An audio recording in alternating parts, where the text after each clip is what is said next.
o Camões começa, então, fazendo a invocação das musas, e nós vamos tentar fazer isso agora. Vamos tentar ler aqui nesse documento, e depois ler no outro documento que vocês têm ali, onde há ali as transcrições da obra. Para que vocês apenas saibam, para Friedrich Schlegel, que é um crítico literário alemão do século XIX, trata-se do maior poema épico de todos os tempos. Para Schlegel, que é um sujeito de grande reputação, esse foi o maior de todos os poemas épicos de todos os tempos. A primeira linha dos Lusíadas, vocês encontram na página aí embaixo, né? As armas e os barões assinalados. Essa primeira linha é uma tradução quase que literal da linha arma virumque cano, que é como começa a Eneida. A Eneida começa assim: arma virumque cano, significa cano, canto, arma, armas no plural, né? As armas, virumque, que é e em latim, é alternativo a et, né? Arma virumque, virumque significa e. Então, virum é o varão. Então, as armas e o varão é o canto. Isso é o que diz Virgílio na Eneida. De que varão ele está falando? Está falando de Enéas. Enéas é essa personagem mítica que teria escapado da guerra de Troia, teria passado lá uns tempos muito divertidos com a rainha Dido, em Cartago, e depois teria ido parar lá na Península Itálica, onde teria fundado uma cidadezinha que deu origem à própria Roma. É claro que essa história do Enéas é um pouquinho forçada, é que quando os romanos chegaram no seu auge, né, quando os romanos já eram um império, eles precisavam de alguma maneira enobrecer o seu passado, para ninguém ficar achando que eles eram realmente descendentes de uns ladrões de mulheres, aquela conversa lá dos Rápidas Sabinas e tal. Então, de alguma maneira, o Virgílio inventou essa história do Enéas, dizendo que tinha sido Enéas o responsável pela criação da Itália. Bom, seja como for, o Camões usa como modelo poético o Enéas, o Virgílio na sua peça Eneida. Bom, então, preste atenção agora.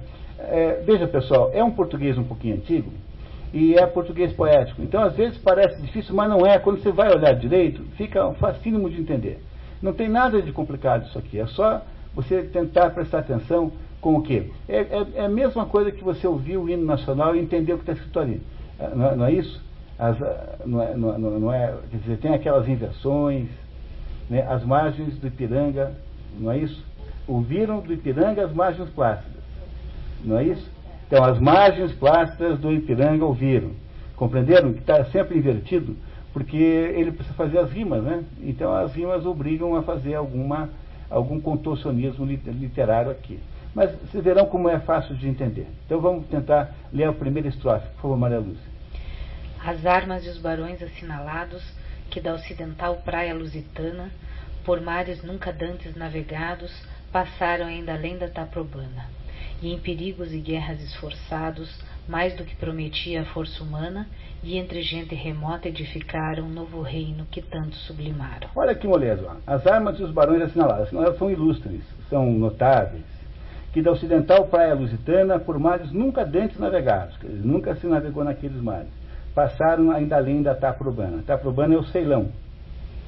Ceilão, tá? É o nome que se dava para o Ceilão.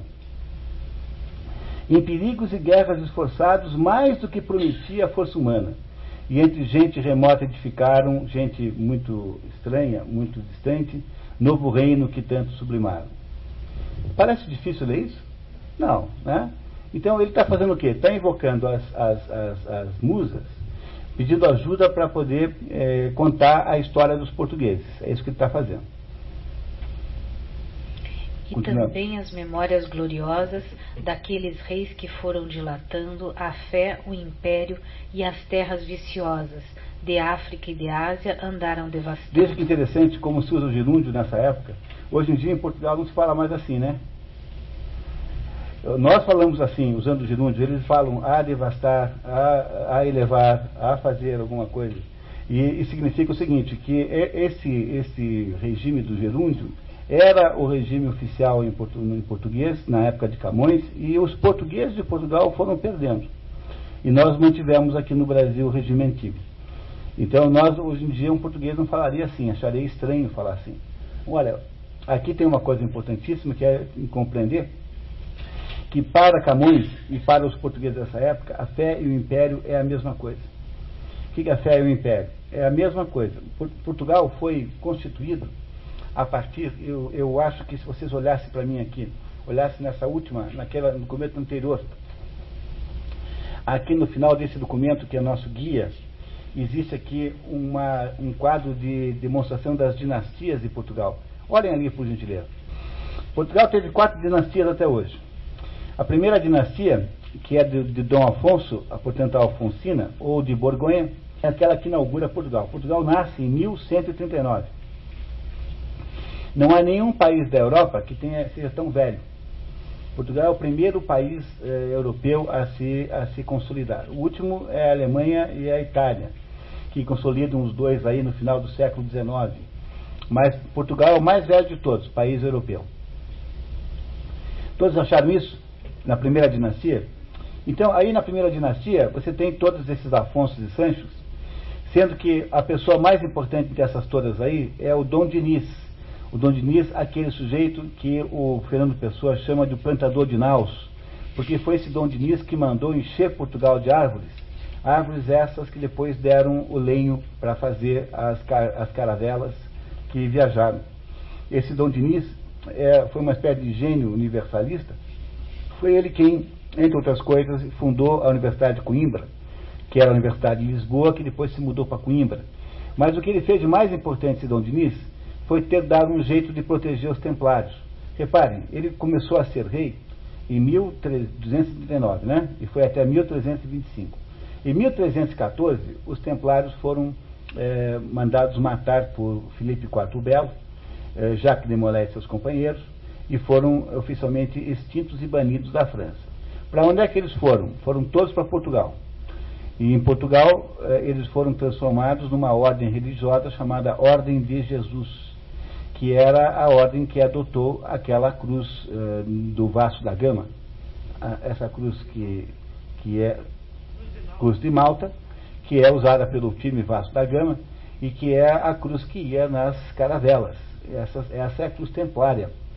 E foi esse homem, então, que produziu a mudança de Portugal do eixo religioso da Europa. Tanto é que vocês estão vendo pelo próprio Camões que para alguém como Camões não há diferença entre o império e a fé. Ou seja, é uma semelhança absoluta entre o cristianismo concebido como o catolicismo, né? Por favor, né? Cristianismo católico e não... que não oficialmente, né? Porque o rei de Portugal não ia arrumar uma encrenca com Filipe IV o Belo. Mas eles passaram a se esconder em Portugal dentro de uma ordem chamada Ordem de Jesus. Tá? Não é isso? E havia mais ordens em Jesus. Havia a Ordem de Avis, por exemplo, que é muito mais importante para Portugal do que a dos Templários. Mas eles foram escondidos pelo rei de Portugal, que manteve os Templários vivos por meio de um outro movimento, de um outro mecanismo religioso. Quem fez isso foi Dom Dinis, que foi quase o mais importante de todos os imperadores portugueses. E aí você tem aqui, cada um deles tem alguma particularidade. A verdade é que com o tal do Dom Fernando o Formoso, e esse Fernando o Formoso não deu muito certo, era tão formoso quanto burro, ele acabou essa dinastia acaba e começa a segunda dinastia de Avis o Joanina, que começa com esse João I aí, tá? Que é o famoso mestre de Avis, porque ele, além de ser rei de Portugal, ele era o grão-mestre de uma ordem equivalente a essa dos Templários, chamada Ordem de Avis. Reparem que toda a história de Portugal está associada a movimentos iniciáticos religiosos, né? Aí você entende talvez por que um país tão pequenininho foi capaz de feitos tão extraordinários, né? E nessa turma toda que vem aí, né, o mais importante, o mais para nosso fim aqui, é o Dom Sebastião, o desejado, esse que sumiu e que não foi nunca mais encontrado, né? Não é isso? Tá? E esse São Sebastião, como ele não tem herdeiros, esses dois que o seguem ficam um pouquinho de tempo cada um, não dão certo, de modo que Portugal cai na mão dos espanhóis, que é a terceira dinastia dos Filipes, Filipina, Filipe I, II e III. Aí cai na mão da Espanha no momento em que a Espanha tem o seu momento maior de todos. A Espanha de Filipe II foi o maior momento da história da Espanha, em que a Espanha foi realmente o país maior do planeta. Portugal era uma província espanhola nesse momento. A renacionalização de Portugal, a relusitanização de Portugal só acontece com a dinastia dos Braganças, que começa com João IV Restaurador, chama-se Restaurador por causa disso, porque restaurou a coroa portuguesa. E aí você tem vários conhecidos nessa lista. Tem a Dona Maria I Piedosa, mais conhecida como Dona Maria a Louca, mãe de Dom João VI. Tem o Dom João VI, que era Dom João antes de assumir, depois virou VI. E tem o Dom Pedro I, que depois que foi para Portugal virou Dom Pedro IV, rei soldado, para nós chama-se Dom Pedro I. É a mesma pessoa com 2 títulos. Esses 3 aí, né, 4, né, digamos, o 3, Dona Maria, Dom João VI e Dom Pedro IV, são conhecidíssimos aqui no Brasil, porque já é uma coincidência da nossa história com a deles.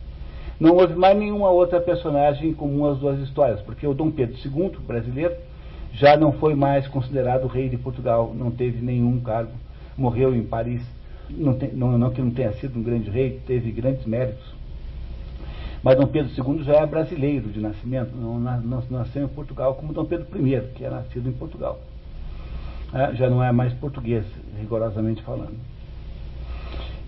Aí vocês reparam, né, que, pois, claro, o motivo pelo qual nós mandamos embora a família real brasileira é porque o Brasil quase perdeu a Guerra do Paraguai, por pouco, o que é uma vergonha, né? E aí, como nós quase perdemos a Guerra do Paraguai, começou a haver a família real começou a ficar muito indisposta com o exército brasileiro por causa da incompetência dos militares brasileiros. E aí havia um militar chamado Benjamin Constant, que era um coronel, um tenente, e que era mais um professor do que um militar, e que dava aula na Academia Militar da Praia Vermelha, e fazia proselitismo do negócio chamado positivismo. Né? Então ele ficava o tempo todo jogando os militares contra a família real brasileira, dizendo que esse negócio de ter rei é coisa de país cafona, que o moderno é ser como os Estados Unidos, que já tinha uma república, e que tinha que parar com isso, e associado então esse proselitismo que fez Benjamin Constant durante 20 anos no jovem oficialato, associado com o tom de crítica com que a família real brasileira olhava para os militares, juntando essas duas coisas, uma bela tarde, 2 militares completamente rudimentares, como esse Marechal Deodoro e Marechal Floriano, foram no Campo de Santana, em Rio de Janeiro, e proclamaram a República. A coisa mais sem sentido, mais sem cabimento, mais sem sustentação que alguém já fez, né? Porque é um negócio de uma falta de cabimento, não tinha absolutamente nenhuma boa razão para fazer isso. E para vocês terem uma ideia de como o nosso império foi bem sucedido, quando foi extinta a Constituição em 89, com a proclamação da República, ela era a terceira mais durável do mundo, a Constituição brasileira. Havia um parlamentarismo, funcionava muito bem, com o poder moderador do imperador, quer dizer, não deixava fazer besteira, mas foi a nossa falta absoluta de cultura nacional, quer dizer, a falta de densidade cultural das elites que permitiu que isso acontecesse. Aí nós fizemos o quê? Mandamos embora o Dom Pedro I, que foi ser Dom Pedro IV lá em Portugal, brigando com o irmão, né, que é o tal do Miguel, que depois também foi rei, e deixamos aqui perdão, estou atrasado, né? Mandamos embora o Dom Pedro II, mais ou menos internamos em Jacarezinho, tanto é que a família ficou toda em Jacarezinho, tanto é que a maior parte desses herdeiros da família real aí são paranaenses. Jacarezinho chamava-se Nova Alcântara. E aí fizeram esse ato genial, maravilhoso de marketing, de mudar o nome de Nova Alcântara para Jacarezinho. Dá para imaginar uma coisa dessa? E aí ficou essa miséria de república. Dali a mais 6 meses ao primeiro golpe militar, do Floriano contra o Deodoro, depois vem a revolta da Esquadra 1, a revolta da Esquadra 2, a Revolução Federalista. O que nós conseguimos com essa republiqueta? Só fazer uma quartelada a cada 5 anos, que é o que nós conseguimos na prática, enquanto o governo imperial era Estado. Mas esse é um assunto bem maior do que nós podemos, nesse momento, nos dedicar aqui. Né? Bom, pessoal, apenas para ter uma ideia, compreendendo que são 4 dinastias, muito bem. Então, agora, continuamos ali. Estamos aí no terceiro estrofe. E aqueles que por obras valerosas se vão da lei da morte libertando, cantando espalharei por toda parte, se a tanto me ajudaram engenho e arte. Tudo isso é conhecidíssimo, vocês já ouviram 1000 vezes isso, né? Aqueles que por obras valerosas se vão da lei da morte libertando, ou seja, vão ficando para a eternidade, são capazes de marcar, botar sua presença na história. Cessem do sábio grego e do troiano as navegações grandes que fizeram. O sábio grego é Ulisses e o troiano é Enéas. Né? Cessem, não tem mais valor as navegações de Enéas, de Troia até a Itália, e tampouco a de Ulisses, de Troia até Ítaca. Né? Cale-se de Alexandre e de Trajano a fama das vitórias que tiveram, que eu canto o peito ilustre lusitano, a quem Netuno e Marte obedeceram. Cesse tudo que a musa antiga canta, que outro valor mais alto se alevanta. Vocês se dão conta da beleza que tem isso? A maravilhosa beleza que tem isso? Vocês estão aí se defrontando com o melhor texto em língua portuguesa já escrito. Nada se compara com isso. Né? A extraordinária capacidade poética. Porque o problema da epopeia é que a epopeia lida com dados objetivos, né? E a poesia lida com dados subjetivos. A ciência da poesia lírica é a subjetividade. Então, a marca de genialidade de Camões é ter conseguido fazer a junção da objetividade da história com a subjetividade dos seus próprios sentimentos de modo perfeito. Os Lusíadas são uma extraordinária realização artística, como quase ninguém fez igual no mundo até hoje. Continuamos, por favor. E vós, Tágides minhas, pois criado tendes em mim um novo engenho ardente. Se sempre em verso humilde celebrado, foi de mim vosso rio alegremente. Dai-me agora um som alto e sublimado, um estilo grandíloco e corrente, porque de vossas águas Febo ordene, que não tenho invejas de Hipocrene. Inveja com E, porque nessa época eu escrevia com E, tá? Então não está errado, tá? É o modo de escrever. Dai-me agora um som alto e sublimado. Ele está pedindo para as Tágides, que são as ninfas. Já que ele fala do rio o tempo todo, ele quer uma recompensa. Um estilo grandíloco e corrente, porque de vossas águas Febo ordene. Febo é Apolo. Febo e Apolo são a mesma pessoa.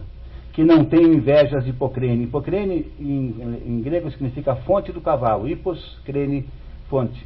Hippos é cavalo. Pégaso, aquele cavalo mítico, teria dado um coice numa pedra e dali saiu uma fonte de águas cristalinas, que é a fonte onde moram as musas na Grécia. Então ele está dizendo o seguinte, que as águas, né, que ele vai produzir uma poesia melhor se elas lhe derem, né, a inspiração necessária. Ele vai produzir uma poesia melhor do que aquela uma poesia que honrará as ninfas do Tejo mais do que aquelas de Hipocrene. Ou seja, a melhor poesia que ninguém possa fazer. Dai-me uma fúria grande e sonorosa, e não de agreste avena ou frauta ruda, mas de tuba canora e belicosa, que o peito acende e a cor ao gesto muda. O peito acende e a cor ao gesto muda. A cor, o gesto, que é o rosto, fica vermelho. Ele quer então falar alto. Ele não quer uma flautinha, uma avena é uma flautinha feita de um tubo de aveia. Uma flautinha de nada. Ele quer uma tuba canora e belicosa, que o peito acende, ou seja, que o peito infla, e a cor ao gesto muda, que a gente fica com vermelho de tanto falar, de tanto gritar. Dai-me igual canto aos feitos da famosa gente vossa, que a Marte tanto ajuda, que se espalhe, se cante no universo, se tão sublime preço cabe em verso. É uma coisa absolutamente maravilhosa, o modo como ele é capaz de lidar com essas ideias poeticamente. Bom, aí a gente vai pulando de um pouquinho, né? Aí o próximo item, se vocês olharem ali para o nosso mapa, né? Ainda continua, na verdade, ainda continua a invocação das musas. A próxima ainda é uma invocação às musas. Ouvi que não vereis com vãs façanhas, fantásticas, fingidas, mentirosas, louvar os vossos como nas entranhas musas, de engrandecer-se desejosas. Está dizendo que todas as façanhas dos antigos são mentirosas perto das dos portugueses. As dos portugueses é que são de verdade. Estranhas, né? Estranhas. Musas de engrandecer-se desejosas. Isso, as musas estrangeiras, estranhas no sentido de estrangeiro. Querem engrandecer-se, então ficam contando em verdade sobre Enéas, sobre aquela turma toda. Os atos que os portugueses fizeram são verdadeiros e reais, está dizendo isso. As verdadeiras vossas são tamanhas que excedem as sonhadas fabulosas, que excedem Rodamonte e o vão Rugeiro e Orlando, ainda que fora verdadeiro. Esse Rugeiro é do Orlando de Ariosto, o Rodamonte é do Orlando Inamorato, são todas personagens heróicas que, na verdade, de acordo com o próprio Camões, não estão nada perto dos feitos dos verdadeiros heróis que são os portugueses. Eternos moradores do Desculpe um pouquinho, agora, 24, nós já temos aí o Concílio dos Deuses. Não sei se vocês lembram da Odisseia. A Odisseia começa quando os deuses estão decidindo se o Odisseu, o Ulisses, pode ou não pode voltar para casa depois de passar tantos e tantos anos naquela ilha da Calipso, onde ele não está em má situação, mas está infeliz porque queria voltar para a sua Penélope, em Ítaca. Então começa mais ou menos a epopeia, os deuses tomando a decisão de devolver o Ulisses para a Ítaca. Para atender esta forma poética épica, também Camões aqui põe todos os deuses para conversar. A diferença é que ele usa os nomes latinos dos deuses. Durante o todo tempo, são os nomes latinos e não os nomes gregos que estão sendo usados aqui. E os deuses então começam a debater se os portugueses devem ou não devem atingir o seu objetivo. Ele tem muitos amigos e poucos inimigos, os portugueses. O Júpiter, que é Zeus, né, é amigo dos portugueses. A maior amiga dos portugueses é Vênus, que se chama para os gregos de Afrodite. Mas é assim, quer dizer, os portugueses têm amigos e inimigos que estão lutando contra e a favor ao seu objetivo. Então, o que está nesse canto número 15 agora, número 24, perdão, né, é a fala de Júpiter. Júpiter vai falar para os outros deuses sobre a pretensão dos portugueses. Pode ler, Maria. Eternos moradores do Luzente, estelífero polo e claro assento, se do grande valor da forte gente de luso não perdeis o pensamento, deveis de ter sabido claramente como é dos fados grandes certo intento, que por ela se esqueçam os humanos de assírios, persas, gregos e romanos. Está aqui Júpiter dizendo que se deixar os portugueses irem até o fim da sua pretensão, eles vão exceder todos os feitos dos antigos povos. Portanto, Júpiter está a favor dos portugueses. Então, Baco não quer que os portugueses cheguem na Índia, por quê? Porque os portugueses teriam aí a chance de suplantar as suas próprias façanhas, porque Baco havia conquistado a Índia. E ele então tinha medo, por ciúme dos portugueses, que os portugueses fossem mais importantes do que ele. Mas ele praticamente só tem amigos. Ele consegue de vez em quando enganar, Baco engana de vez em quando esse ou aquele deus para ser contra os portugueses, mas de modo geral eles têm mais amigos do que inimigos, sendo, né, Vênus a principal amiga de Portugal. Vênus, a Afrodita, é a principal amiga dos portugueses. Se vocês entenderam o 24, continuamos no 25, continuamos ali na nossa na consideração de Zeus, o Júpiter.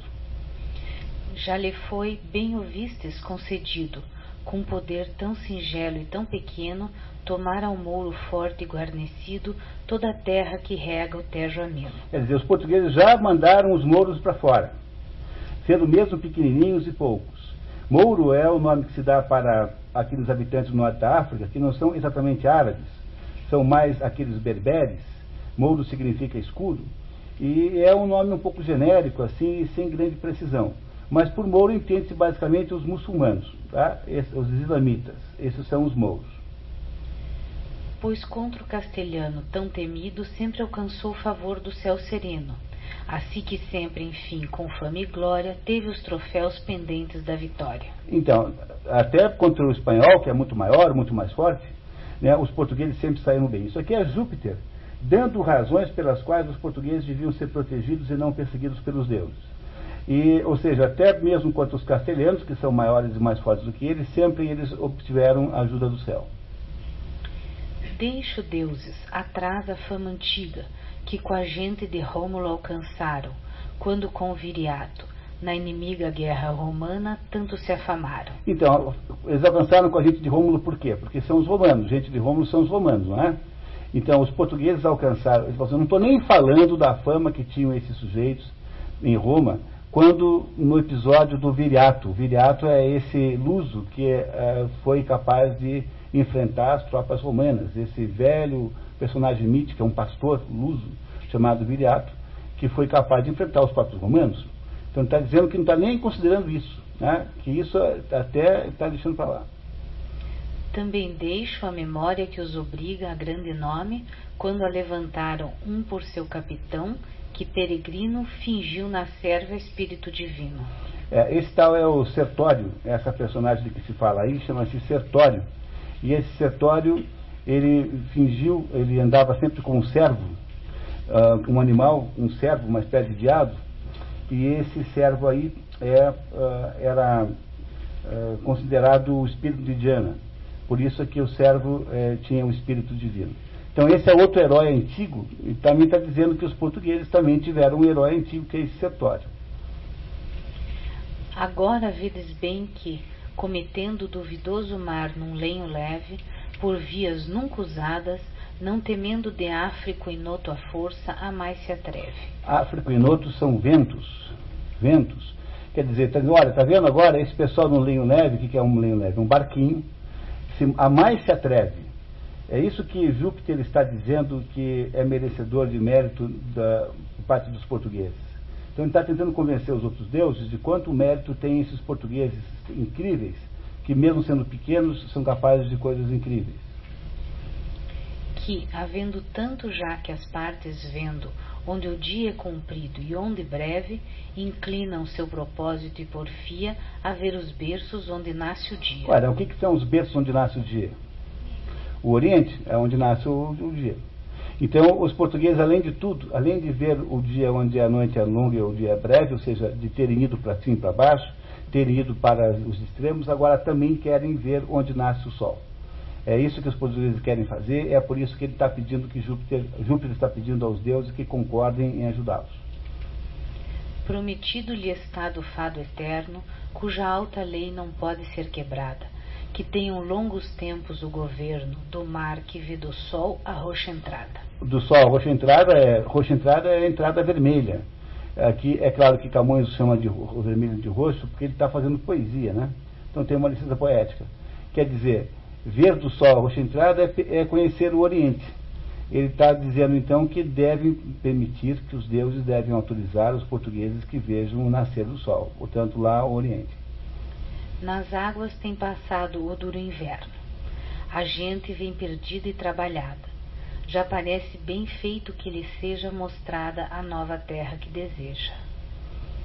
E porque, como vistes, tem passados na viagem tão ásperos perigos, tantos climas e céus experimentados, tanto furor de ventos inimigos, que sejam, determino, agasalhados nesta costa africana como amigos, e tendo guarnecida a laça frota, tornarão a seguir sua longa rota. A laça frota, a frota cansada, tendo guarnecido a laça frota, ou seja, tendo obtido água, víveres, etc., que tornarão a seguir sua longa rota. É Júpiter contando para os deuses que esse pequeno povo tem tantos méritos, tem tanto valor, que eles estão obrigados a deixá-lo prosseguir viagem para tentar encontrar as origens do dia, né? Para encontrar o Oriente. Estas palavras Júpiter dizia, quando os deuses, por ordem respondendo, na sentença um do outro diferia, razões diversas dando e recebendo. O padre Baco ali não consentia no que Júpiter disse, conhecendo que esquecerão seus feitos no Oriente, se lá passar a lusitana gente. O padre Baco é esse que é inimigo dos portugueses, que é o Dionísio. Esse não está de acordo, porque se os portugueses passarem lá pela Índia, eles irão apagar os feitos que ele, Baco, teve antes. Então ele, enciumado, fará todo o possível de agora em diante para impedir que os portugueses consigam chegar ao seu destino. Na Odisseia, se vocês lembrarem bem, quem faz esse papel de Deus iracundo, que quer impedir que Ulisses chegue em Ítaca, é Posido, porque Posido tinha lá, Ulisses havia feito um desaforo para um dos filhos de Posido, e é ele quem tenta impedir de todo jeito que Ulisses chegue. Aqui nessa história, quem faz a mesma coisa é Baco. Se compreende que Camões está usando os modelos das épocas antigas, tanto de Virgílio quanto de Homero, mas ele parece mais com Virgílio, parece muito mais com a Eneida. Então, como em toda a epopeia, acabou o concílio dos deuses. Os deuses concordaram em que os portugueses podiam continuar, mas Baco sai ressentido da conversa, então já decidido a secretamente fazer todo o possível para sabotar a viagem de Vasco da Gama. A viagem de Vasco da Gama aconteceu de fato, é verdadeira, é histórica. É claro que o que está aqui é uma espécie de romanceamento da história, né? Nem tudo que está aqui aconteceu, né? Obviamente, mas há aí muita coisa do que será descrito em seguida que aconteceu de fato.